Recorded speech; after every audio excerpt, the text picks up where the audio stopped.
Hello, and welcome to Way Too Soothing Sleep Stories, part of the Way Too Late TV network. I'm Sam, your host. Please join me at waytoolatetv.com for all your Way Too Late TV needs. Tonight, Chapter 14, Anne's Confession. It's a long one, too. On the Monday evening before the picnic, Marilla came down from her room with a troubled face. "Anne," she said to that small personage, who was shelling peas by the spotless table and singing Nellie of the Hazel Dell with a vigor and expression that did credit to Diana's teaching, "did you see anything of my amethyst brooch?" I saw it this afternoon when you were away at the Aid Society," said Anne, a little slowly. "I was passing your door when I saw it on the cushions, so I went in to look at it." "Did you touch it?" said Marilla sternly. "Yes," admitted Anne. "I took it up and I pinned it on my breast just to see how it would look." "You had no business to do anything of the sort. It's very wrong in a little girl to meddle. You shouldn't have gone into my room in the first place, and you shouldn't have touched a brooch that didn't belong to you in the second. Where did you put it?" "Oh, I put it back in the bureau. I hadn't it on a minute. Truly, I didn't mean to meddle, Marilla. I didn't think about its being wrong to go and try on the brooch, but I see now that it was, and I'll never do it again. That's one good thing about me. I never do the same naughty thing twice." "You didn't put it back," said Marilla. "That brooch isn't anywhere on the bureau. You've taken it out or something, Anne." "I did put it back," said Anne quickly, pertly, Marilla thought. "I don't remember whether I stuck it on the pincushion or laid it in the china tray, but I'm perfectly certain I put it back." "I'll go and have another look," said Marilla, determining to be just. "If you put that brooch back, if it's still there. If it isn't, I'll know you didn't, that's all." Marilla went to her room and made a thorough search, not only over the bureau, but in every other place she thought the brooch might possibly be. It was not to be found, and she returned to the kitchen. "Anne, the brooch is gone. By your own admission, you were the last person to handle it. Now, what have you done with it? Tell me the truth at once. Did you take it out and lose it?" "No, I didn't," Anne said solemnly, meeting Marilla's angry gaze squarely. "I never took the brooch out of your room, and that is the truth. If I was to be led to the block for it, although I'm not very certain what a block is. So there, Marilla." And "so there" was only intended to emphasize her assertion, but Marilla took it as a display of defiance. "I believe you're telling me a falsehood, Anne," she said sharply. "I know you are. There now, don't say anything more unless you are prepared to tell the whole truth. Go to your room and stay there until you're ready to confess." "Will I take the peas with me?" said Anne meekly. "No, I'll finish shelling them myself. Do as I bid you." When Anne had gone, Marilla went about her evening tasks in a very disturbed state of mind. She was worried about her valuable brooch. What if Anne had lost it? And how wicked of the child to deny having taken it, when anybody could see she must have. With such an innocent face, too. "I don't know what I wouldn't sooner have had happen," thought Marilla, as she nervously shelled the peas. "I don't know what I wouldn't sooner have had happen," thought Marilla, as she nervously shelled the peas. "Of course, I don't suppose she meant to steal it or anything like that. She's just taken it to play with or help along that imagination of hers. She must have taken it, that's clear, for there hasn't been a soul in that room since she was in it, by her own story, until I went up tonight. And the brooch is gone, there's nothing sure. I suppose she's lost it and is afraid to own up for fear she'll be punished. It's a dreadful thing to think she tells falsehoods. It's a far worse thing than her fit of temper. It's a fearful responsibility to have a child in your house you can't trust. Slyness and untruthfulness, that's what she has displayed. I declare I feel worse about it than about the brooch. If she'd only have told the truth about it, I wouldn't mind so much." Marilla went to her room at intervals all through the evening and searched for the brooch without finding it. A bedtime visit to the east gable produced no result. Anne persisted in denying that she knew anything about the brooch, but Marilla was only the more firmly convinced that she did. She told Matthew the story the next morning. Matthew was confounded and puzzled. He could not so quickly lose faith in Anne, but he had to admit the circumstances were against her. "You sure it hasn't fell down behind the bureau?" was the only suggestion he could offer. "I've moved the bureau and taken it out the drawers, and I've looked in every crack and cranny," was Marilla's positive answer. "The brooch is gone, and that child has taken it and lied about it. That's the plain, ugly truth, Matthew Cuthbert, and we might as well look it in the face." "Well now, what are you going to do about it?" Matthew asked forlornly, feeling secretly thankful that Marilla and not he had to deal with the situation. He felt no desire to put his oar in this time. "She'll stay in her room until she confesses," said Marilla grimly, remembering the success of the method in the former case. "Then we'll see. Perhaps we'll be able to find the brooch if she'll only tell where she took it, but in any case she'll have to be severely punished, Matthew." "Well, now you'll have to punish her," said Matthew, reaching for his hat. "I've nothing to do with it, remember.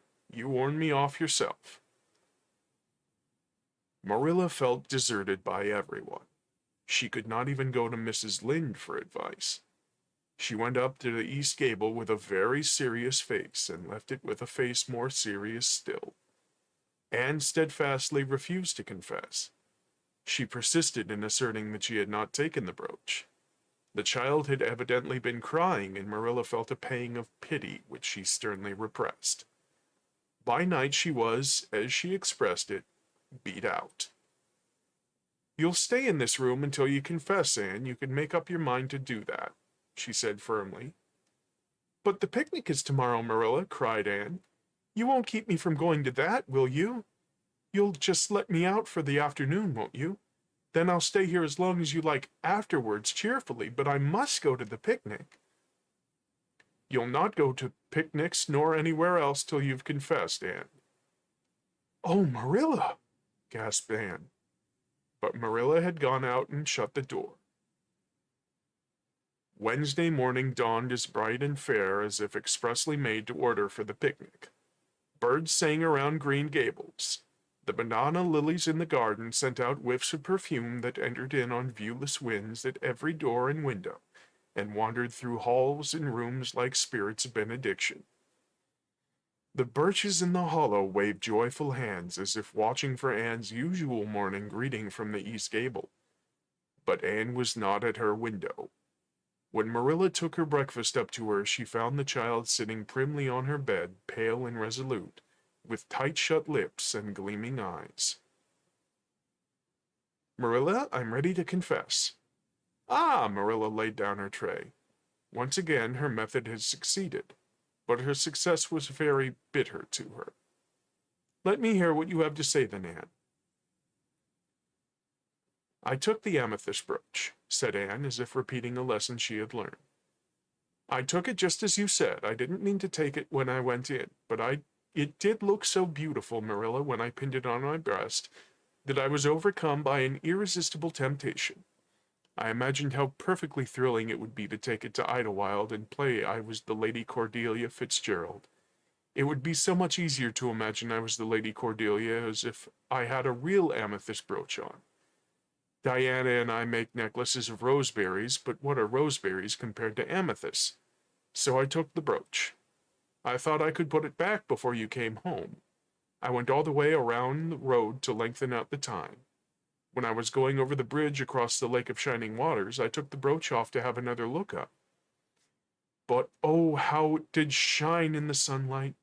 And then when I was leaning over the bridge, it just slipped through my fingers, so, and went down, down, down, all purply sparkling, and sank forevermore beneath the Lake of Shining Waters. And that's the best I can do at confessing, Marilla." Marilla felt hot anger surge up into her heart again. This child had taken and lost her treasured amethyst brooch, and now sat there calmly reciting the details thereof without the least apparent compunction or repentance.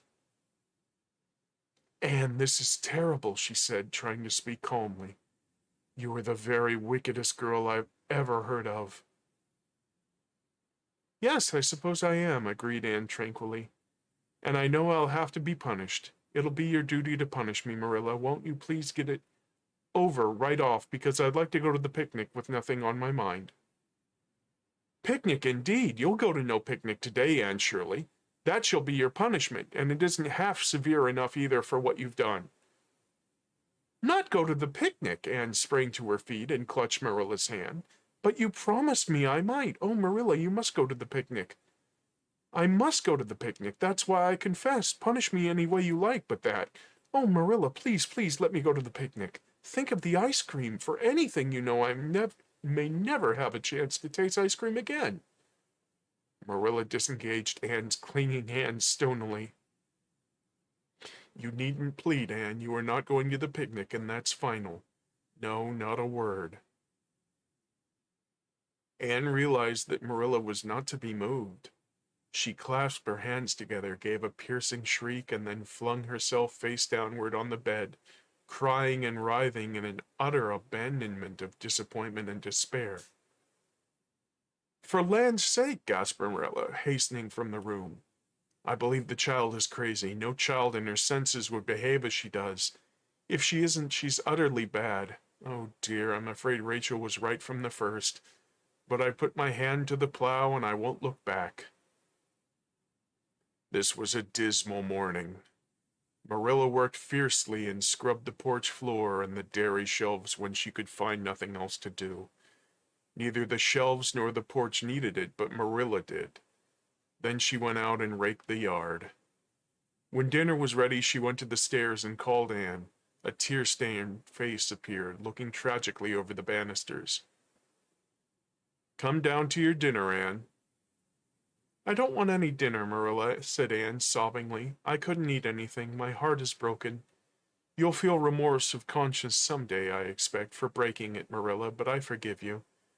Remember when the time comes that I forgive you. But please don't ask me to eat anything, especially boiled pork and greens. Boiled pork and greens are so unromantic when one is in affliction. Exasperated, Marilla returned to the kitchen and poured out her tale of woe to Matthew, who, between his sense of justice and his unlawful sympathy with Anne, was a miserable man. Well, now, she shouldn't have taken the brooch, Marilla, or told stories about it, he admitted, mournfully surveying his plateful of unromantic pork and greens as if he, like Anne, thought it a food unsuited to crises of feeling. But she's such a little thing, such an interesting little thing. Don't you think it's pretty rough not to let her go to the picnic when she's so set on it? Matthew Cuthbert, I'm amazed at you. I think I've let her off entirely too easy, and she doesn't appear to realize how wicked she's been at all. That's what worries me most. If she'd really felt sorry, it wouldn't be so bad, and you don't seem to realize it neither. You're making excuses for her all the time yourself, I can see that. Well, now she's such a little thing, feebly reiterated Matthew. And there should be allowances made, Marilla. You know she's never had any bringing up. Well, she's having it now, retorted Marilla. The retort silenced Matthew if it did not convince him. That dinner was a very dismal meal. The only cheerful thing about it was Jerry Buote, the hired boy, and Marilla resented his cheerfulness as a personal insult. When her dishes were washed and her bread sponge set and her hens fed, Marilla remembered that she had noticed a small rent in her best black lace shawl when she had taken it off on Monday afternoon on returning from the Ladies' Aid. She would go and mend it. The shawl was in a box in her trunk. As Marilla lifted it out, the sunlight, falling through the vines that clustered thickly about the window, struck upon something caught in the shawl. Something that glittered and sparkled in facets of violet light. Marilla snatched at it with a gasp. It was the amethyst brooch, hanging to a thread of the lace by its catch. Dear life and heart, said Marilla blankly, what does this mean? Here's my brooch safe and sound that I thought was at the bottom of Barry's pond. Whatever did that girl mean by saying she took it and lost it? I declare I believe Green Gables is bewitched. I remember now that when I took off my shawl Monday afternoon, I laid it on the bureau for a minute. I suppose the brooch got caught in it somehow. Well, Marilla betook herself to the east gable, brooch in hand. Anne had cried herself out and was sitting dejectedly by the window. Anne Shirley, said Marilla solemnly, I've just found my brooch hanging to my black lace shawl. Now I want to know what that rigmarole you told me this morning meant. Why, you said you'd keep me here until I confessed, returned Anne wearily. And so I decided to confess because I was bound to get to the picnic. I thought out a confession last night after I went to bed and made it as interesting as I could. And I said it over and over so that I wouldn't forget it. But you wouldn't let me go to the picnic after all, so my trouble was wasted. Marilla had to laugh in spite of herself, but her conscience pricked her. Anne, you do beat all, but I was wrong. I see that now. I shouldn't have doubted your word when I'd never known you to tell a story. Of course, it wasn't right for you to confess to a thing you hadn't done. It was very wrong to do so, but I drove you to it. So if you'll forgive me, Anne, I forgive you, and we'll start square again. And now get yourself ready for the picnic. Anne flew up like a rocket. Oh, Marilla, isn't it too late? No, it's only 2 o'clock. They won't be more than well gathered yet, and it'll be an hour before they have tea. Wash your face and comb your hair and put on your gingham. I'll fill a basket for you. There's plenty of stuff baked in the house, and I'll get Jerry to hitch up the sorrel and drive you down to the picnic ground. Oh, Marilla, exclaimed Anne, flying to the washstand. 5 minutes ago I was so miserable I was wishing I'd never been born, and now I wouldn't change places with an angel. That night a thoroughly happy, completely tired-out Anne returned to Green Gables in a state of beatification impossible to describe. Oh, Marilla, I've had a perfectly scrumptious time. Scrumptious is a new word I learned today. I heard Mary Alice Bell use it. Isn't it very expressive? Everything was lovely. We had a splendid tea, and then Mr. Harmon Andrews took us all for a row on the Lake of Shining Waters, 6 of us at a time, and Jane Andrews nearly fell overboard. She was leaning out to pick water lilies, and if Mr. Andrews hadn't caught her by her sash just in the nick of time, she'd fallen in and probably been drowned. I wish it had been me. It would have been such a romantic experience to have been nearly drowned. It would be such a thrilling tale to tell. And we had the ice cream. Words fail me to describe that ice cream, Marilla. I assure you it was sublime. That evening, Marilla told the whole story to Matthew over her stocking basket. I'm willing to own up that I made a mistake, she concluded candidly, but I've learned a lesson. I have to laugh when I think of Anne's confession, although I suppose I shouldn't, for it really was a falsehood. But it doesn't seem as bad as the other would have been, somehow. And anyhow, I'm responsible for it. That child is hard to understand in some respects, but I believe she'll turn out all right yet. And there's one thing certain. No house will ever be dull that she's in. Thank you for listening. Good night, my night owls. Sleep well when you get there.